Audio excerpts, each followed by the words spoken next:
हिमाचल सरकार की कैबिनेट बैठक शुरू। भर्तियों और बड़े प्रोजेक्ट्स पर अहम फैसलों के संकेत।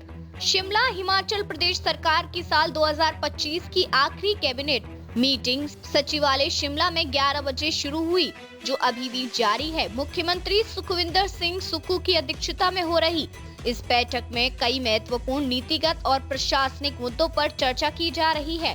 कैबिनेट बैठक में लोक निर्माण विभाग और जल शक्ति विभाग में भर्तियों को लेकर अहम फैसला लिया जा सकता है। सूत्रों के अनुसार दोनों विभागों में जूनियर इंजीनियरों की जॉब ट्रेनी पॉलिसी के तहत भर्ती को कैबिनेट की मंजूरी मिलने की संभावना है। इसके साथ ही सीबीएसई स्कूलों को अलग कैडर बनाने के प्रस्ताव पर भी चर्चा हो सकती है।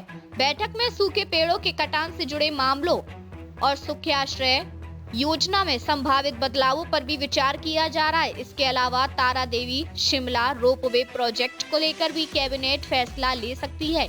इस प्रोजेक्ट के लिए केवल एक ही टेंडर आने के कारण अब यह तय किया जाना है कि टेंडर स्वीकार किया जाए या नहीं। कैबिनेट मीटिंग में मेडिकल डिवाइस पार्क को लेकर गठित कैबिनेट सब कमेटी की रिपोर्ट पर भी चर्चा संभावित है। ये सब कमेटी राजस्व मंत्री की अध्यक्षता में गठित की गई थी, जिसने अपनी रिपोर्ट तैयार कर ली है। माना जा रहा है कि कैबिनेट इस रिपोर्ट के आधार पर मेडिकल डिवाइस पार्क को लेकर अंतिम निर्णय ले सकती है। कुल मिलाकर ये कैबिनेट मीटिंग प्रदेश के विकास, रोजगार और बुनियादी ढांचे से जुड़े कई अहम फैसलों के लिहाज से महत्वपूर्ण मानी जा रही है।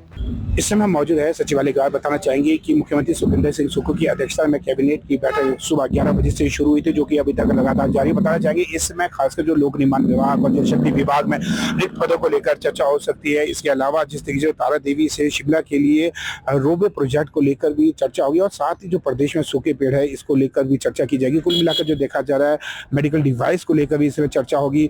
मैं फिर से चाहूंगा कि कुछ यहाँ की तस्वीरें दिखाई जाए। जिस तरीके से अगर देखा जाए सुबह से ही जो सचिवालय में अधिकांश जो देखा जा रहा है आवाजाही अत्यधिक है और खासकर अधिकांश जो मंत्रीगण है इस बैठक में उपस्थित है। अगर देखा जाए सीबीएसई स्कूलों में अलग कैडर बनाने के प्रस्ताव पर भी चर्चा हो सकती है। और इसके अलावा जिस तरीके से जो देखा भी जा रहा है मेडिकल डिवाइस पार्क को लेकर यानी कि गठित कैबिनेट सब कमेटी की रिपोर्ट पर भी चर्चा संभव है। और यह सब कमेटी राजस्व मंत्री की अध्यक्षता में गठित की है, जिसकी अपनी रिपोर्ट तैयार कर ली गई। माना जा रहा है कि कैबिनेट इस रिपोर्ट के आधार पर मेडिकल डिवाइस पार्क को लेकर अंतिम निर्णय ले सकते हैं। कुल मिलाकर जो देखा जा रहा है इसमें जो खासकर जाए रिक्त पद की अगर बात करें, जो विभिन्न विभागों में रिक्त पद है उसको लेकर भी चर्चा की जाएगी। और साथ ही जो जल शक्ति विभाग और लोक निर्माण विभाग जो रिक्त पद है जूनियर इंजीनियरिंग के है उसको लेकर भी इस में बैठक हुई। और खासकर जो देखा जा रहा है इस वर्ष की आखिरी कैबिनेट की बैठक है, क्योंकि कल एक दिन शेष रह चुका है। ऐसे में ये जो आखिरी बैठक में काफी मुद्दों को लेकर महत्वपूर्ण बैठक बताई जा रही है। कामेश्वर शर्मा की रिपोर्ट शिमला।